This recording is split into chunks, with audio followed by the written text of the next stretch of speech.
हाँ नमस्ते नमस्ते प्रवीण, हैप्पी बर्थडे। अरे दादा प्रणाम, थैंक यू हमारी दादा, उम्र बहुत लग जाए बहुत आपको। आपका आशीर्वाद चाहिए बस।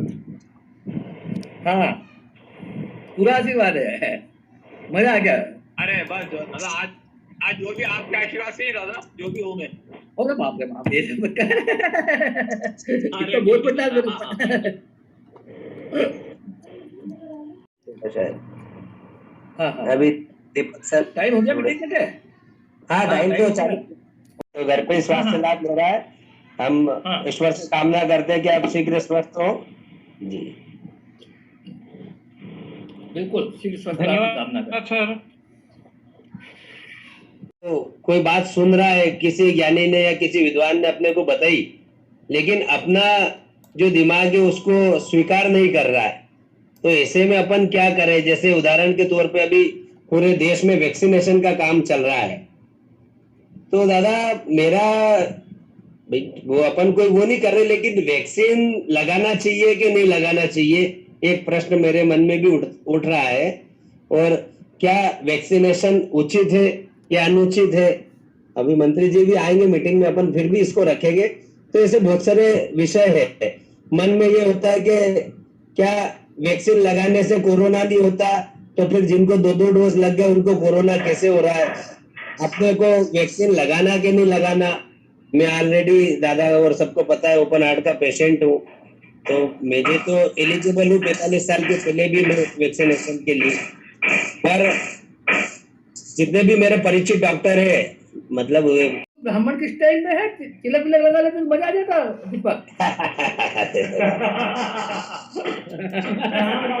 वेद से बिल्कुल ब्राह्मणों की है ना तेरी। हाँ दादा, आप थोड़ा सा मैंने ऐसे ही बैठे बैठे कुछ ख्याल आते हैं कभी कभी कि किस तरह कार्य को एक्सप्लेन करना।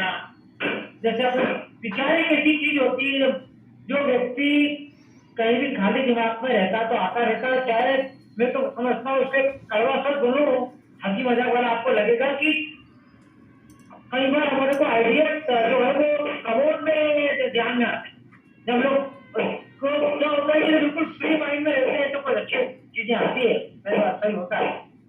अब मैं आपको एक बड़ा ही छोटा सा उदाहरण देता हूँ कि आइडिया के लिए कोई जरूरी नहीं कि अभी एक बड़ा अपने भारत में पहला बांध बन रहा था हीराकुंड का, तो उसमें जब भी ऊपर की तरफ से पानी गिरता है, जब वो इंजीनियर लोग बनाते तो ऊपर से पानी नीचे की तरफ इस तरह गिरता तो उसकी ओर दरार आ रही थी। तो ये बड़ा कंटिन्यू 7-8 बार हुआ, तो सिविल इंजीनियर वाले परेशान हुए। पर वहां पर एक व्यक्ति था, उसने बोला था आप एक साइड से दूसरे साइड गड्ढे करके पाइप डाल दो, तो पाइप की वजह से जो पानी की धार पहले बन जाती थी वो ऊपर आने वाले धार को तोड़ देती। और उसके बाद वो ऐसा ट्रेंड चला कि सारे जो बांध हैं वो जो बने वो एक छोटे से व्यक्ति के आइडिया से कुछ उसको दिमाग में आया, और उसके बाद सिविल इंजीनियर अभी भी बांध में वो बनाते हैं। तो ऐसे कभी कभी कुछ ख्याल आ जाते हैं, बिल्कुल कर सकते हैं। डेवलपमेंट के अपने प्रोग्राम में अपन एक प्रोजेक्ट भी शामिल करेंगे रूरल डेवलपमेंट के प्रोग्राम में, अगर गोपाल जी अनुमति दे देंगे और आप जैसे लोग सहमति देंगे तो। हाँ दादा बराबर, क्योंकि देखिए डॉक्टर सबसे चीज बताओ कि अभी हर्बल प्रोडक्ट की जितनी डिमांड बाहर की तरफ है, और हम अपने हर्बल प्रोडक्ट को हम ऐसा करेंगे कि हम कई जगह इंटरनेशनल एक्सपो होते हैं तो हम उसमें अपने सैंपल लेके जाते हैं और वो सैंपल हम रखते हैं और उनके भी सैंपल को देखते हैं। हमारे इंडिया में भी कई बार इंटरनेशनल एक्सपो होता है, जैसे बॉम्बे में गोरेगांव में इंटरनेशनल एक्सपो होता है, तो मेडिकल एक्सपो भी होता है, और अभी रिन्यूएबल एनर्जी का एक्सपो भी होने वाला है 3 जुलाई को। उसकी हमारे इंटरनेशनल लेवल के ऊपर प्रमोट करवाने में पूरा मदद करवाती है। वो एक डायबिटिक प्रोजेक्ट है जो पूरा का पूरा प्लांट अभी होशंगाबाद के लड़के ने एक छोटा सा पेड़ सिर्फ डायबिटिक का एक व्यक्ति को इंग्लैंड देगा, तो उसको वहां से उसने मतलब उसके यहाँ से गवर्नमेंट की कीमत होगी 1200-1300 रुपए, और वहां से उसको अपने कोई विचार रखना चाहे तो आमंत्रित है। जबलपुर से भाई कपिल खंडेलवाल। कपिल खंडेलवाल ने ज्वाइन की मीटिंग। कपिल से अनुरोध करूंगा कि वे अपने विचार रखें। Thank you sir. मैं भी अभी ज़्यादा प्रिपेयर नहीं था, लेकिन मेरे मन में कुछ विचार चल रहे हैं कई दिनों से कि आज की हमारा जो राजनीतिक परिदृश्य है, हम वापस ऐसा लग रहा है कि तानाशाही की तरफ बढ़ रहे हैं धीरे धीरे, या व्यक्तिवाद की तरफ बढ़ रहा है। और ये हमारे देश के विकास के लिए जरूरी है या हमारी स्वतंत्रता इससे ज़्यादा जरूरी है? ये चीज़ें मेरे दिमाग में काफ़ी चलती रहती है, क्योंकि अभी हम मोनोपोलिस्टिक टाइप से होते जा रहे हैं धीरे धीरे, और सभी पार्टियां टूट के लीडिंग पार्टी में मिल रही है, चाहे किसी डर से, चाहे किसी लालच से, या और किसी कारण से। और एक तरह से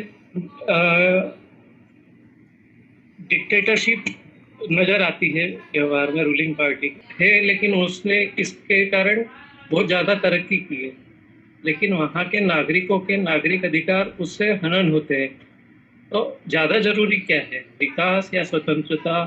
और अगर स्वतंत्रता की कीमत पे विकास होता है तो वो कितना सही माना जाना चाहिए, कितना गलत माना जाना चाहिए? कपिल आदरणीय दादा और मंत्री जी निश्चित तौर पे अपने कपिल, आपने अच्छा प्रश्न उठाया है और ये बड़ा गंभीर विषय भी है। तो वैसे बौद्धिक रूप से विश्व के सारे लोग ये मानते हैं कि विकास स्वतंत्रता के बाधक नहीं होना चाहिए, निजी स्वतंत्रता। पर निजी स्वतंत्रता, निजता जिसे बोलते हैं, निजता है ना, पर्सनल आइडेंटिटी, उसको लेके विश्व में अलग अलग मान्यता है। और न्यायालय ने भी, विश्व की न्यायालयों ने भी इसमें अलग अलग अपने वक्तव्य दिए हैं कि निजता किसको, निजता की परिभाषा क्या, और निजता की सीमा क्या, निजता क्या, उसके मापदंड क्या।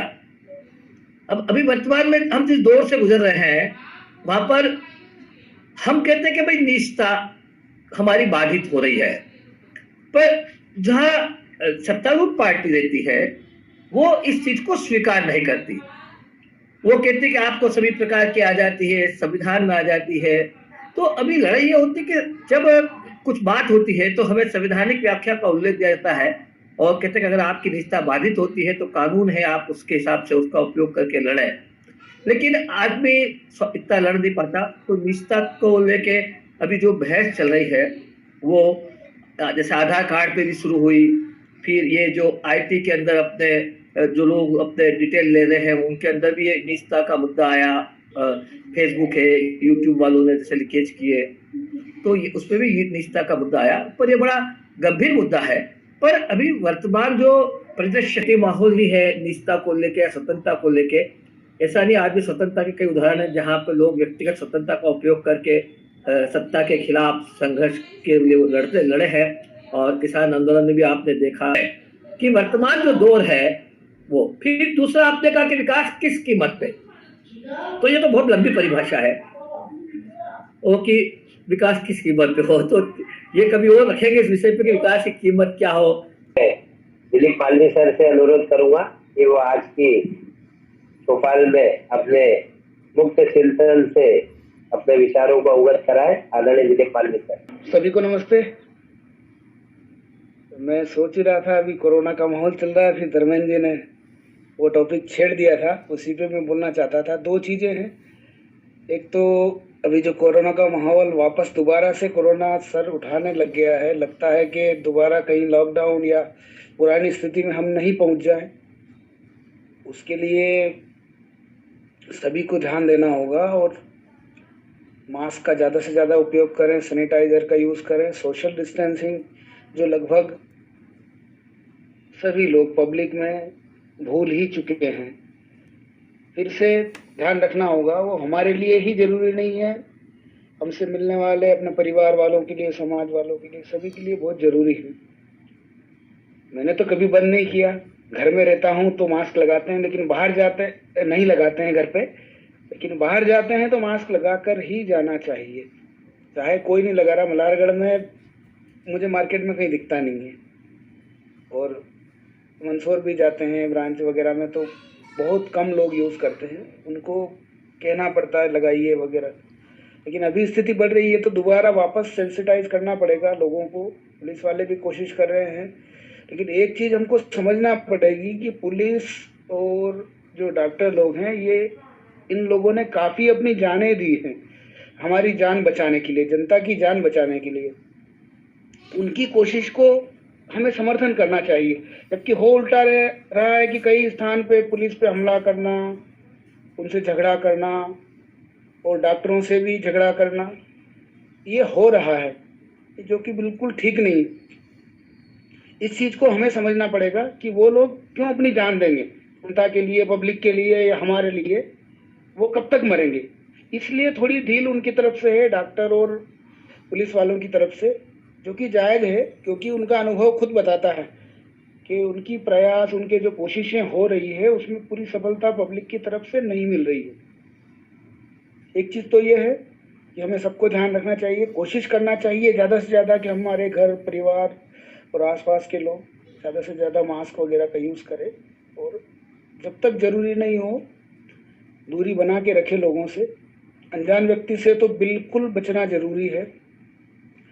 दूसरी चीज़ फिर जो अपन आते हैं, जो वैक्सीनेशन अभी हो रहा है, ठीक है, अब 2 तरह की वैक्सीन लगाई जा रही है देश में, कोवैक्सीन और कोविशील्ड। और ठीक है, जहाँ पे जो उपलब्ध हो, जैसे रतलाम के सारे बात रखे, प्रांजल मान लिया। सभी को प्रणाम मेरा।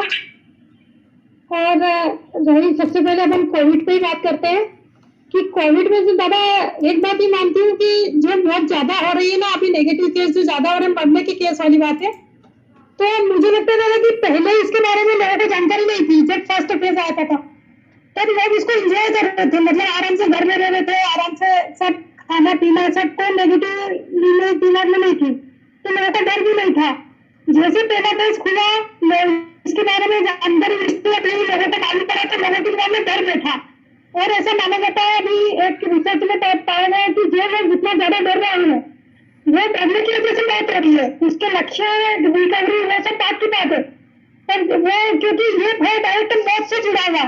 अपन जनरली देखें कि अपने अगर अपनी लाइफ में कोई छोटे छोटे इंसिडेंट भी हो जाते हैं तो अपन डर जाते हैं, और उसको फेस करने में लगभग साल भर लग जाता है उसको रिकवर करने में, कि गाड़ी से गिर गया तो भैया तू ध्यान से चलाना, ऐसा होता है।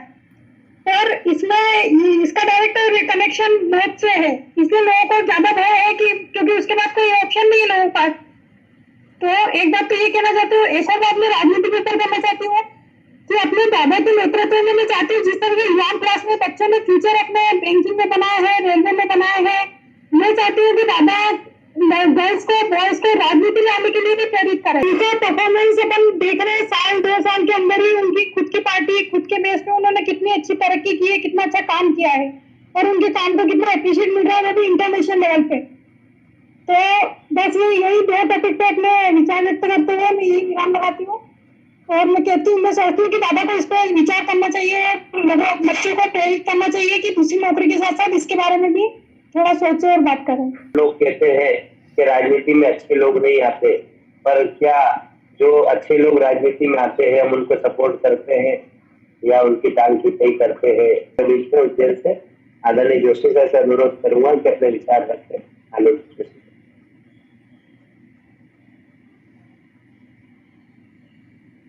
हाँ, आज धर्मेंद्र जी, आज मैं ऑफिस आऊंगा। आज मैं कहीं थोड़ा सा बिजी चल रहा हूँ, तो बीच में सुनता जा रहा हूँ। मैं कहीं लिंक कट भी गई थी मेरी, तो आज मैं चाहता हूँ मैं सुनता रहूँ, है ना। ठीक है, आज अपनी बात रखें।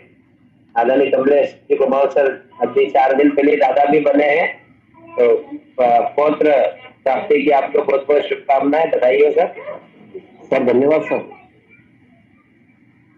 दादा चरण स्पर्श आपका कमलेश, खुश रहो। हाँ, और मेरे पोते को आशीर्वाद देना जरूर पधारें सर, ये हार्दिक इच्छा है। जरूर आएंगे कि आप भी घर पधारें। और पहली बार दादा बनने की जो खुशी होती है, तो वो एक इंटरनली एक अच्छी फीलिंग होती है। क्या हो रहा है बहन, बात तो सुनो, क्या हो रहा है? बोलो डॉक्टर, क्या उस व्यवहार के ऊपर ही एक तो सबसे पहले गाना है, और गाने के बाद में कुछ मैंने तैयार किया है, वो मैं आपको सुनाऊंगा। पहले मैं आपको गाना सुनाता हूँ।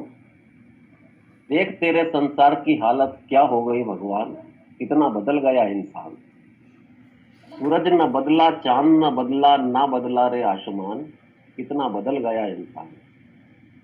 आया समय बड़ा बेढंगा, आज आदमी बना लफंगा, कहीं पे झगड़ा कहीं पे दंगा, नाच रहा हर होकर नंगा, छल और कपट के हाथों अपना बेच रहा ईमान, कितना बदल गया इंसान। राम के भक्त रहीम के बंदे, रचते आज फरेब के धंधे, कितने ये मक्कार ये धंधे, देख लिए इनके भी धंधे। ने दुनिया को शांति का पाठ पढ़ाया, विश्व को योग ध्यान और अध्यात्म सिखाया, फिर हम किस राह पर चल पड़े? हमारी खुशी का स्तर निम्नतर होता जा रहा है। क्यों भोग विलासी सुखी जीवन का पैमाना बन गया? इस पर विचार करने की जरूरत है। आज आधुनिकता की चकाचौंध में इंसान अंधा हो गया। वो अपने सामाजिक मूल्यों का पतन करने से पीछे नहीं हटता है। इंसान की इंसानियत गुम होती जा रही है। आज के किशोर किशोरियों युवक युवतियों को फिल्म कहानियों से प्रेरित होकर अपने जीवन की दिशा स्वयं निर्धारित करने तथा जीवन साथी को चुनने और उस चयन में माता पिता की उपेक्षा करने में फिल्म की ही एकमात्र वजह बना हुआ है। बिगड़ते मानसिक हालात के लिए और भी तत्व चाहे जितने भी जिम्मेदार हो, आज का मानव भौतिक रूप से दिखने में बहुत ही आधुनिक तथा संपन्न हो गया, परंतु आंतरिक रूप में वह बहुत ही खोखला और टूट सा गया है। इसमें सहनशीलता खत्म सी हो गई। दूसरों से बराबरी या यह कहें कि देखा देखी ने मानव को बर्बादी के कागार पर लाकर खड़ा कर दिया है। असंतोष, उपद्रव, आंदोलन, असमानता, अन्याय, अत्याचार, अपमान, असफलता, संघर्ष और हिंसा ने ही अपनी जगह मजबूत बना ली है। आज हमारे जीवन को यही सब घेरे हुए हैं। मनुष्य का नैतिक और चारित्रिक पतन बढ़ता जा रहा है। ये वो इससे पहले हम ही निकल गए। जीत गया ईगो, हमारा प्यार हार गया। धन्यवाद दादा, धन्यवाद मनवरिया जी। ये अपनी बात रखें, भाई गौरव तोष्णीवाल। गौरव सर माइक अनम्यूट करें। सर नमस्कार। सर कैसे सर? एकदम बढ़िया। राम राम। बढ़िया, अच्छे बोलो।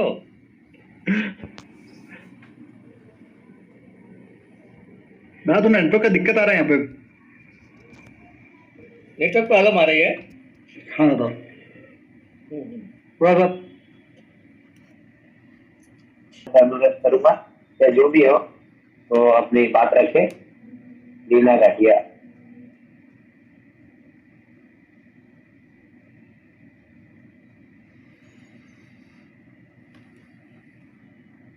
उन तक ये मैसेज तो पहुंचे कि भले ही आप कुछ न बोले तो कम से कम भले 15 मिनट भी सुनने की क्षमता तो बढ़ा लें। युवा में दीदी है।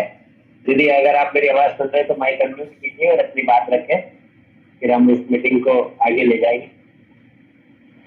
और कोई साथी भी अपनी बात रखना चाहे तो सादर आमंत्रित है। रश्मि जी माइक अनम्यूट कीजिए।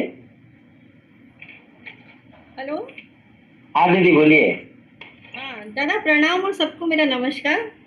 हाँ नमस्ते। कृष्ण भैया। आज हमने ये खुला मंच रखा है कि हम इसमें अपने विचार रख सकते हैं किसी भी विषय पर। तो मेरा ये बोलना था कि अब है ना गर्मियाँ शुरू हो गई हैं। हेलो जी हाँ जी जी हाँ आ रही आवाज। सर। हाँ, आवाज आ रही है। है यहाँ पर गर्मियाँ शुरू हो गई हैं और हम देख रहे हैं गर्मियों के दिनों में ना पानी की व्यवस्था नहीं हो पाती है पक्षियों को खाने पीने की और इन सब चीज़ों की। तो हम कोशिश करेंगे अपने घर के बाहर एक कूलर टाइप का कुछ हो और हमारी छत पे, घर के बाहर, बरामदे में, जहाँ भी हमें जगह मिले, जहाँ पक्षियों के लिए सूटेबल हो और वो उसकी गंदगी से हमें भी फर्क ना पड़े, वैसे कई जगह पर उनको दाने वाने डालें, पानी उनके पीने की व्यवस्था करके रखें तो ये बहुत अच्छा होगा। क्योंकि अभी क्या है, वैसे भी देखा पक्षी बहुत कम होते जा रहे हैं। मतलब इधर शहरों में तो हम देखते हैं बहुत ही समस्या है। शुरू हमने किया है, दाने डालते हैं हम लोग, पानी की व्यवस्था रखते हैं, तो अच्छा है, ये करना चाहिए, मुझे ऐसा लगता है। बस मुझे यही बोलना था। और कोई साथी अगर अपनी बात रखना चाहे तो सादर आमंत्रित है, नहीं तो हम सुमन शाही सर से अनुरोध करेंगे कि वे अपने विचार व्यक्त करें। मंत्री जी शायद 4 में है तो मीटिंग ज्वाइन नहीं कर पा रहे हैं। पूरा लगेगा, लेकिन परंतु संबंध हमारे कभी खत्म नहीं होंगे। नहीं तो कई संबंध सिर्फ इसीलिए खत्म हो जाते हैं क्योंकि हम नहीं शब्द बोलना जानते नहीं। ये ठीक कह रहे हैं आप।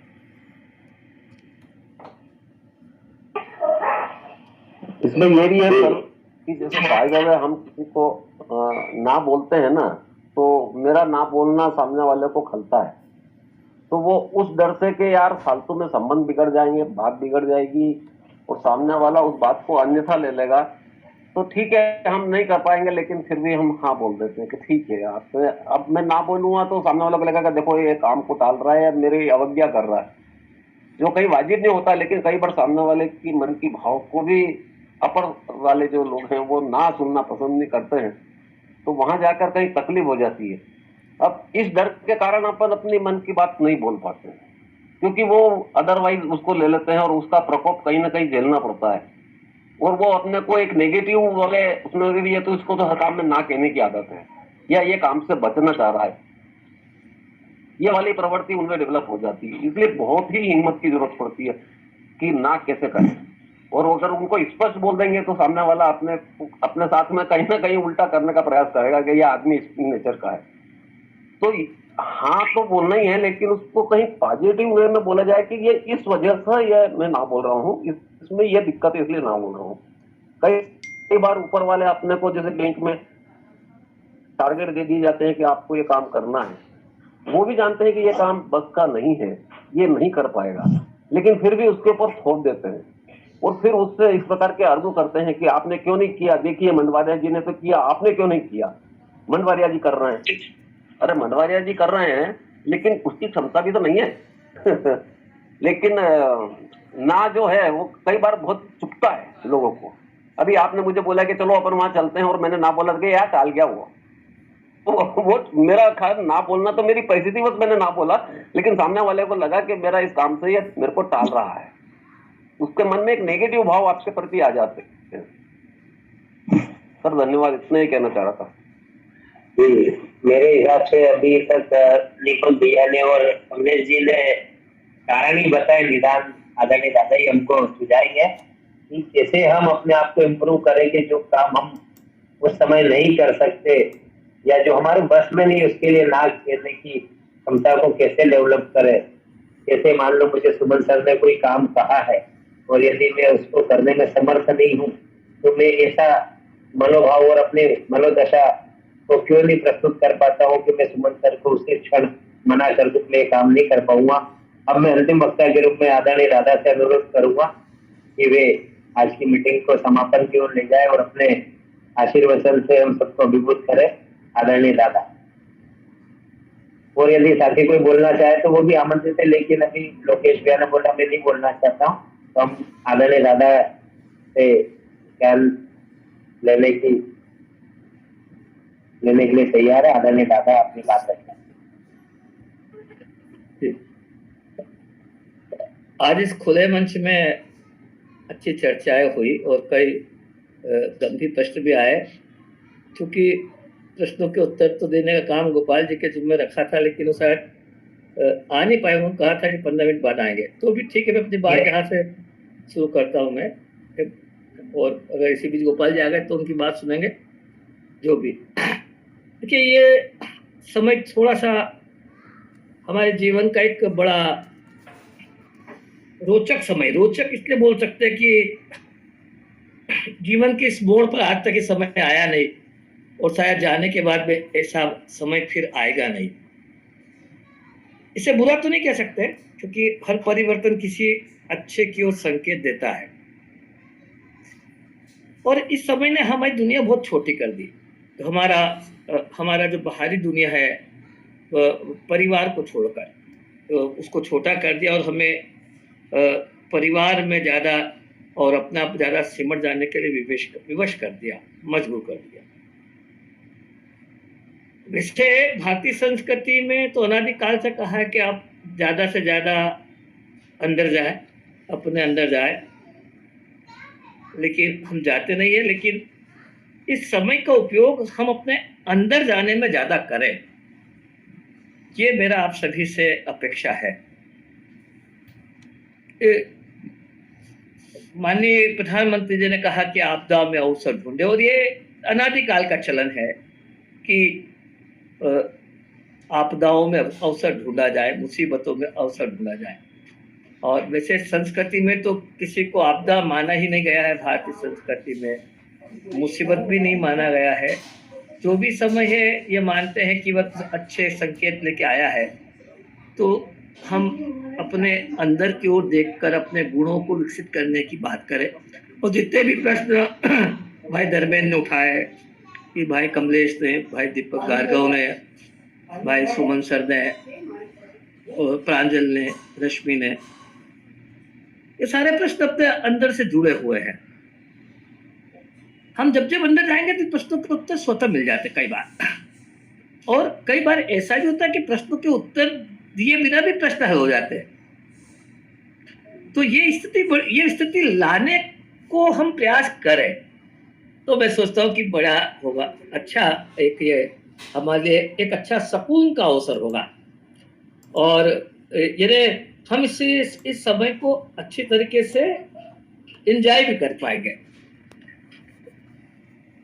अपनी आदतों का अध्ययन करें, अपने व्यवहार का अध्ययन करें, अपने मन में निरंतर उठते हुए विचार के प्रवाह का अध्ययन करें, उसके गति का अध्ययन करें कि वो कितनी तेज गति से आते हैं, कितने जाते हैं। तो हम थोड़ा सा इस समय को भी एंजॉय कर पाएंगे और आने वाले समय को भी थोड़ा सा सुखद बना पाएंगे। वो बड़े प्रश्न, देखिए प्रश्न तो बड़े गंभीर है, और हर प्रश्न, कई बार ऐसा कहते हैं विद्वान कि हर प्रश्न जिज्ञासा नहीं होता। कुछ प्रश्न ज्ञान से आते, कुछ प्रश्न जिज्ञासा से आते हैं। तो ये प्रश्न हमारे अंदर भी आते हैं, पर हमारे अंदर जो अधिकांश प्रश्न आते हैं वो ज्ञान से आते हैं, और ज्ञान के प्रश्न उत्तर के लिए बेचैन नहीं होते हैं। तो जिज्ञासा के प्रश्न अंदर से आते हैं, वो उत्तरों के लिए बेचैन होते हैं, और उनके उत्तर ढूंढने में आदमी निरंतर अभ्यास करता रहता है। तो हम जितने अंदर जाएंगे, अपने अंदर जाने की कोशिश करेंगे, उतने हमारे पास जो प्रश्न आएंगे वो बड़े जिज्ञासु प्रश्न आएंगे। और जब जिज्ञासु प्रश्न आते हैं तो आदमी को ऊर्जा देते हैं, संघर्ष की ताकत देते हैं, जीवटता देते हैं। तो जैसे भाभी और बुद्ध को लेना, तो उनके अंदर जो प्रश्न आए वो अंदर से आए, तो उन्होंने उत्तर ढूंढने के लिए पूरा जीवन लगा दिया। ये प्रश्न हमारे बीच में भी आते हैं ना, भाई धर्मेंद्र जी उठा रहे वैक्सीन लगाए कि नहीं लगाए। बुद्ध ने भी कहा कि आदमी बीमार क्यों होता है, आदमी मरता क्यों है। वो भी उत्तर देके खुद होता है कि बीमार क्यों होता है, कि सारा उसका शरीर खराब है, खाने पीने में ध्यान नहीं रखता होगा, लापरवाह है, उसकी हाइजीनिक कंडीशन नहीं होगी घर के रहने की, वह बीमार होता है। बुद्ध क्या करे उसमें, वो राजा का लड़का क्या करे उसमें, बीमार होता आदमी मरता है तो मौत आई, जब मर जाता उसका भी तो उत्तर है सभी के पास। तो कोई यहाँ पर भी जितने लोग लाज जाते, आप कहते मरा क्यों, तो क्या इसकी बहुत है तो मर गया। तो आदमी वृद्ध क्यों होता है, वो उम्र ढकेगी तो वृद्ध होगा। अब इसमें इन उत्तरों के लिए बुद्ध को इन उत्तरों के प्रश्नों के लिए, प्रश्नों के उत्तर ढूंढने के लिए राजमहल छोड़ना पड़ा, पत्नी को छोड़ना पड़ा, बच्चों को छोड़ना पड़ा, और पूरा शरीर कष्ट काय छीड़ काय कर लिया उन्होंने। वो इतना छीड़ हो गए अपने आप में कि मरना से स्थिति में आ गए। तो अब प्रश्न वो तो बुद्ध के थे, वो तो आज भी तो है ना भाई। धर्मेंद्र का भी प्रश्न वहीं से शुरू हुआ ना कि मैं क्या करूं, तो अपन उत्तर दे सकते कि भाई जो तेरी किस्मत होगा वो कर, तो वो क्या करे, अपन क्या करें। तो प्रश्न ये है कि आपका प्रश्न किस लेवल से आ रहा अभी, और उसको किस लेवल से आना चाहिए। वो दोनों के बीच अगर जो गैप नजर आ रही है, तो उस गैप को इस समय से भरने की कोशिश करेंगे, तो प्रश्न के उत्तर में आनंद आएगा, प्रश्न में भी आनंद आएगा, प्रश्न में भी आनंद आएगा, प्रश्न के उत्तर में भी आनंद आएगा। कि प्रश्न का उठना भी आनंद का कारण होता है, और उत्तर की खोज भी आनंद का कारण होती है, उत्तर भी आनंद का कारण होता है। अभी अपने उस पहले वाली मीटिंग में रमेश रावत ने बहुत अच्छा शेर कहा था, रावत जी ने, कि न जाने क्यों मंजिल चलकर कदमों में आ गई, मैं रास्ते का लुत्फ उठाने से रह गया। तो मंजिल तक जाना ये निर्णय में भी लुप्त है, जाने की प्रक्रिया शुरू होकर रास्ते में भी लुप्त है, और मंजिल पर पहुंचने का भी अपना लुप्त है। तो अगर प्रश्न अंदर से नहीं आ रहे तो प्रश्न हम मंजिल में जाने का निर्णय लेके खत्म हो जाते, यात्रा भी शुरू नहीं होती और यात्रा का मुकाम भी नहीं आता। तो मेरा ऐसा कहना है कि अपन उसके अंदर जाने की कोशिश करें, और अब अपन दो जगह सिमट गए, एक तो अपने अंदर जाए, परिवार में, परिवार के अंदर भी हम अपने आचरण को थोड़ा सा और इम्प्रूव करने की कोशिश करें। हमें समय मिला है ये कि हम परिवार में ज्यादा रह रहे हैं। हमारी अगर ये दैनंदिन में पहले घर में रहने का, हमारे अपने निजी काम करने के अलावा फुर्सत के 2 घंटे होते थे, तब हमें ज्यादा से 4 घंटे भी मिल रहे हैं, 6 घंटे भी मिल रहे हैं, नॉन वर्किंग डे को ज्यादा समय भी मिल रहा है। तो इस समय में हम क्या कर रहे हैं और क्या करना चाहिए, इसका चिंतन होना चाहिए, इसका चिंतन होना चाहिए। ये हम क्या कर सकते हैं, हम क्या, देखिए कई बार मैं हमेशा इस बात का विरोधी रहा कि ज्यादा इस समय का उपयोग दुनियादारी का ज्यादा ज्ञान प्राप्त करने का न करें बिना वजह। मेरा तात्पर्य आप समझ गए होंगे कि टीवी और मोबाइल की तरफ है। ये जो ज्ञान आपको है ये बेचैन करता है। मैं हमेशा कहता हूँ हम उसको महसूस नहीं करते, पर ये ज्ञान बेचैन करता है, और ये ज्ञान हमारी तार्किक क्षमता को कमजोर करता है और हमारे बिहेवियर को खराब करता है। देखिए ज्ञान अगर आपके अंदर चला गया, ज्ञान आपके दिमाग का हिस्सा बन गया, तो फिर वो ज्ञान बाहर जाने के लिए ढूंढेगा कि मैं किसको बाहर वो ज्ञान दूं। नहीं मिलेगा तो मोबाइल में फेसबुक पे ध्यान देंगे, व्हाट्सएप पे ज्ञान देंगे, और कहीं उस ज्ञान को परोसने की कोशिश करेंगे। कोई आदमी उदार भी मिल गया तो उसको देने की कोशिश करेंगे। जी प्रांजल कुछ कहना क्या? बिल्कुल सही कह रहे आप, ये बोल प्रांजल ये कह रहे कि आप सही कह रहे। अरे धन्यवाद प्रांजल, धन्यवाद। तो ज्यादा ज्ञान प्राप्त करने की कोशिश नहीं करें बाहर का। मैं कई बार कई बार मैं बोलता हूँ कि जैसे ये सलीम भाई है, धर्मेंद्र है, राजू भंडारी है, ये आते हैं और बराबर एकदम फट करके मोबाइल खोला, दादा ये हो गया। मैंने कहा अच्छा ठीक है, अच्छा ये हो गया, ये जानकर और देखकर मुझे क्या फायदा? तो कोई उत्तर दिया, कोई फायदा नहीं। तो मैं उस समय का उपयोग उसके लिए क्यों करूं? मैं इतना बड़ा संघर्ष अपने स्वास्थ्य के लिए कर रहा हूं, मैं अपनी सुरक्षा के लिए कर रहा हूं, वहां समय क्यों लगाऊं मैं उस ज्ञान के लिए? तो मेरा ऐसा सोचना है कि ज्यादा ज्ञान बेचैन करता है। वो बाहर निकलने बेचैन होता निकलने के लिए कि एक बहू की बहुत तबीयत खराब हो गई, बहुत इलाज कराया, पेट में बहुत दर्द, भयंकर दर्द, बहुत इलाज कराया, बड़े बड़े वैद्य आए, दगर सेठ थे वो, उनकी बहू थी तो ठीक नहीं हुई। पूरा गांव परेशान, क्योंकि सेठ बहुत दयालु थे, पूरे गांव की मदद करते थे।